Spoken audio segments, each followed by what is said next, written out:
Peer pressure. Have you ever felt pressure to do something just because your friends were doing it? Or maybe you felt like an outsider because you didn't fit in with the crowd. That's peer pressure. Today, we're going to dive into the world of peer pressure and explore how it can affect us.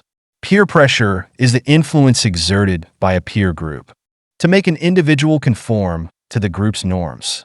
It can be positive, like encouraging you to study harder for a test, or negative, like pushing you to do something you know is wrong. Why is peer pressure so powerful? Well, humans are social creatures. We crave belonging and acceptance.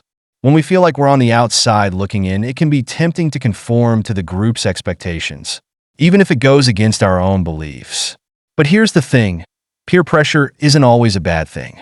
It can also be a force for good. For example, your friends might encourage you to try new things or to stand up for what you believe in. The key is to be able to discern between positive and negative peer pressure.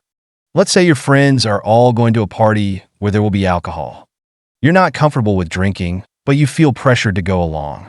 This is an example of negative peer pressure.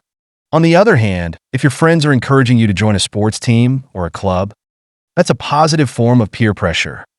So, how can you deal with peer pressure? Build your self-esteem.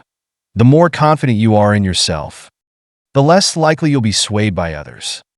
Surround yourself with positive people. Choose friends who support your goals and values. Learn to say no. It's okay to disagree with your friends. Trust your gut.